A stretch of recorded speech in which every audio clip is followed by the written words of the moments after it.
Hi guys, welcome or welcome back to my channel, and if you're new, please consider subscribing before you exit this video. That being said, let's just dive right into it. आज मैं 2020 में आई हुई action fantasy movie wonder woman 1984 को explain करने जा रही हूँ। मैंने यहाँ पे पहला वाला जो मूवी है डीसी यूनिवर्स का, वो मैंने ऑलरेडी एक्सप्लेन कर दिया है। उसका लिंक मैं आपको ऊपर आई बटन में दे दूंगी, तो आप उसको भी देख लेना। हम यहाँ पे मूवी की शुरुआत में देखते हैं कि डायना प्रिंस जो है वो छोटी हुआ करती थी। तब उसने यहाँ पे एक रेस में पार्ट लिया था और ज्यादा अमेजोनियन लोगों के बीच में, जब वो थेमस्केरा में रहा करती थी। हमें यहाँ दिखाया जाता है कि रेस के दौरान वो अपने घोड़े पर से गिर जाती है और उसके बाद वो रेस में वापस आने के लिए शॉर्टकट लेती है, मगर उसकी जो आंट होती है एंटीओपी, वो उसको हटा देती है रेस में से इसी चीज की वजह से, और उसको समझाती है कि कोई भी चीज अचीव करने के लिए उसको हार्ड वर्क करना पड़ेगा, शॉर्टकट लेने से वो चीज नहीं हो पाएगी। जिसके बाद मूवी जंप होती है 1984 का दिखाया जाता है, जहाँ पे हम देख पाते हैं कि डायना बड़ी हो गई है और वो यहाँ पे वॉशिंगटन में काम कर रही होती है, और साथ ही साथ वंडर वुमन वाला जो उसका पार्ट होता है वो भी प्ले करती है काफी अच्छे से।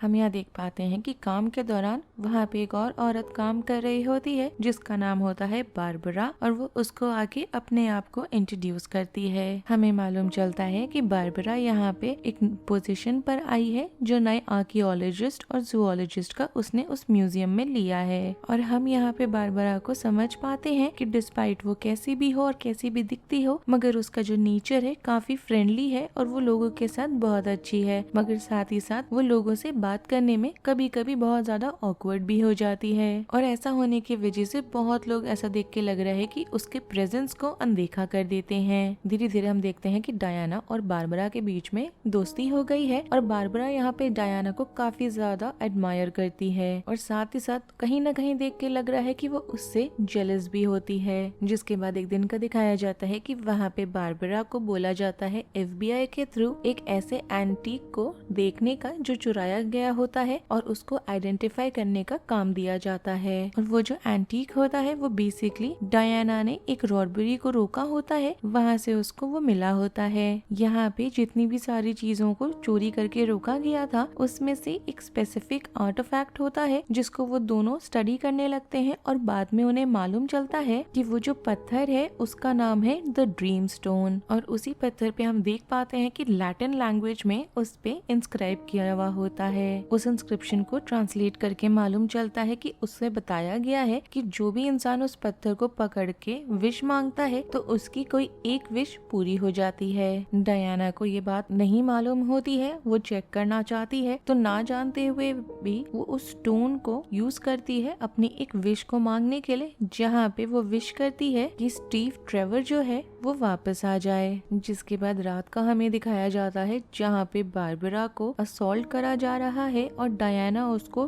बचाती है, तो बारबरा उस स्टोन को पकड़ के विश करती है कि वो चाहती है कि वो डायना जैसी हो जाए, और ऐसा होने की वजह से हम देख पाते हैं कि डायना के जो सुपर पावर्स हैं वो बारबरा में आ रहे हैं। जिसके बाद हमें एक आदमी को दिखाया जाता है जो यहाँ पे एक बिजनेसमैन होता है, उसका नाम होता है मैक्सवेल लॉर्ड। वो आके उस म्यूजियम में अपने आप का आइडेंटिटी छुपा कर आता है, ये बता के कि वो म्यूजियम में डोनेट करने के लिए आया है बहुत सारे पैसे, और वो किसी तरह से बारबरा को मैनिपुलेट करता है कि बारबरा उसको वो ड्रीम स्टोन ला के दे दे, जिससे कि वो उसके पावर का इस्तेमाल कर सके। और उसको उस ड्रीम स्टोन का इस्तेमाल इसलिए करना होता है क्योंकि उसका जो बिजनेस है ऑयल का वो फेल कर रहा होता है और उसको वो बचाना चाहता है, मगर डायना को इस आदमी और पत्थर के बीच का जो कनेक्शन है वो मालूम चल जाता है। और एक दिन जब पार्टी हो रही होती है वहाँ म्यूजियम में, तो वहाँ वो जाती है अटेंड करने के लिए, जिससे कि वो इस चीज को और आगे इन्वेस्टिगेट कर सके।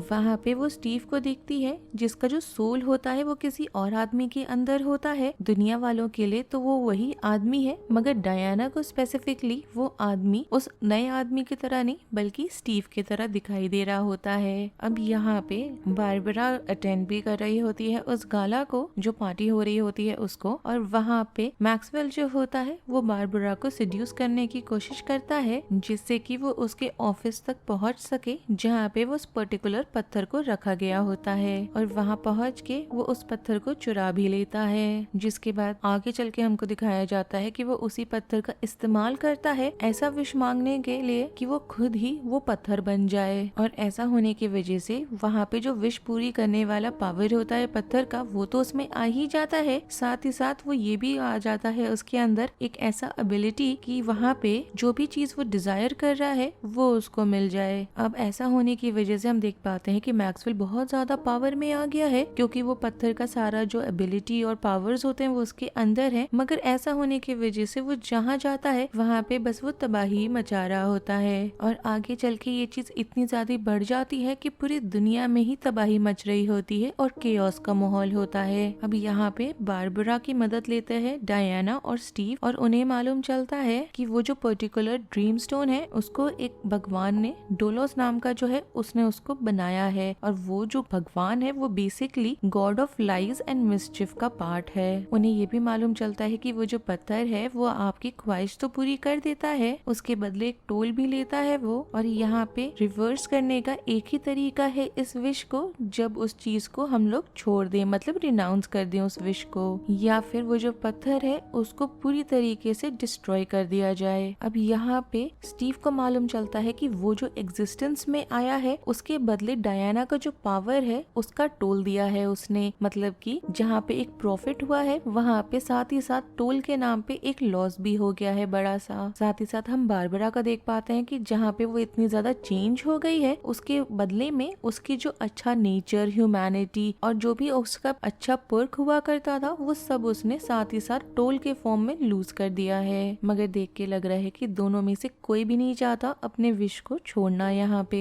हम यहाँ पे मैक्सवेल को भी देख पाते हैं कि वो जो पत्थर उसके अंदर समाया हुआ है वो धीरे धीरे उसके बॉडी पे टोल ले रहा है और उसके बॉडी को अंदर से खराब करने लगा है। उसको यहाँ पे यूएस के प्रेसिडेंट के थ्रू मालूम चलता है एक सैटेलाइट सिस्टम के बारे में जो बेसिकली ग्लोबल लेवल पे ब्रॉडकास्ट करता है कम्युनिकेशन सिस्टम को। और मैक्सवेल यहाँ पे सोचता है उस चीज का इस्तेमाल करने का जिससे कि दुनिया के जितने लोग जितनी ही अपनी ख्वाहिशें हैं उनको वो जो विश करते हैं उसे वो पूरा कर दे, जिससे कि उसके अंदर जो पावर है उस स्टोन की उससे वो मुक्त हो जाए। और ऐसा होने की वजह से उसकी जो हेल्थ है, तबीयत है, बॉडी का डिटोरिएशन है वो सब वापस से रिस्टोर हो जाएगा। हम यहाँ पे डायना और स्टीव को देख पाते हैं जो उसको पकड़ लेते हैं व्हाइट हाउस के अंदर जब वो होता है तभी। मगर यहाँ पे बारबरा जो है वो मैक्सवेल का यहाँ साथ देने लग रही है। यहाँ पे डायना और बारबरा के बीच में लड़ाई हो जाती है। बारबरा यहाँ पे डायना को हरा देती है और ऐसा होने की वजह से मैक्सवेल वहाँ से भाग जाता है। स्टीव ये सब देख के डायना को कन्विंस करने की कोशिश कर रहा होता है कि उसने यहाँ पे जो विश मांगी है उसको वो छोड़ दे, उसको रिनाउंस कर दे वो, और उसको जाने दे जिससे उसकी जो ताकत है वो वापस आ सके।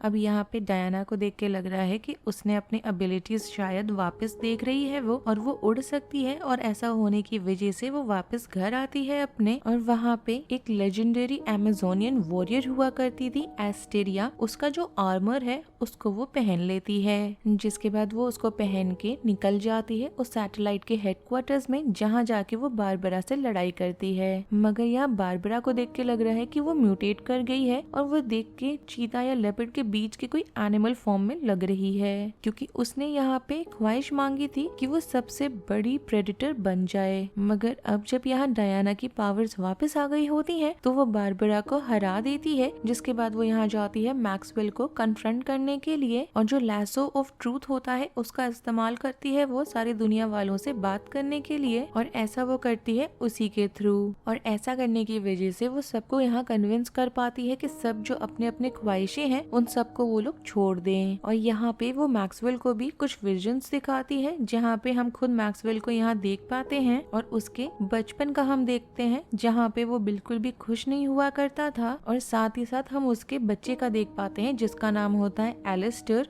और वो इधर उधर भटक रहा है क्योंकि पूरी दुनिया में केओस हो चुका है इस वजह से। मैक्सवेल जब इस चीज को देखता है तो एकदम से वो अपनी जो ख्वाहिश है उसे रिनाउंस कर देता है और अपने बेटे के पास वापस चला जाता है और उसको जाके हक करता है और प्रॉमिस करता है कि अब से वो बेटर फादर होने का रोल प्ले करना चाहेगा। कुछ समय बीत जाता है इस चीज के बाद, कुछ महीने निकलते हैं और हम देख पाते हैं कि डायना को वही आदमी दिखाई दिया है सड़क पे जिसके अंदर स्टीव की सोल रिजाइड सुसाइड कर रही थी उस टाइम जब उसने विश मांगा था। ऐसा होने की वजह से देख के लग रहा है कि उसको किसी तरह का क्लोजर मिल चुका है और यहाँ पे वो अभी भी अपना जो उसका काम है ह्यूमैनिटी को सेफ गार्ड करने वाला, उस चीज को कंटिन्यू रखती है। अब यहाँ पे हम मिड क्रेडिट सीन की बात कर लेते हैं तो वो बहुत ही ज्यादा इंटरेस्टिंग है और one of my favourite actresses को यहाँ दिखाया जाता है जो यहाँ एस्टीरिया का रोल प्ले कर रही है और वो और कोई नहीं बल्कि लिंडा कार्टर होती है। और जिसने 2.5 Men देखा हुआ है वो समझ जाएगा कि मैं किस चीज की बात कर रही हूँ। और वो हमें दिखाया जाता है कि वो ह्यूमंस के बीच में सीक्रेट लाइफ अपना लीड कर रही है और मूवी यहाँ खत्म हो जाती है। अगर आपको इस मूवी का रिकैप पसंद आया हो then do like the video, subscribe to my channel, share it with your friends and don't forget to follow me on Instagram. Link आपको नीचे डिस्क्रिप्शन बॉक्स में मिल जाएगा। Thanks for watching, bye.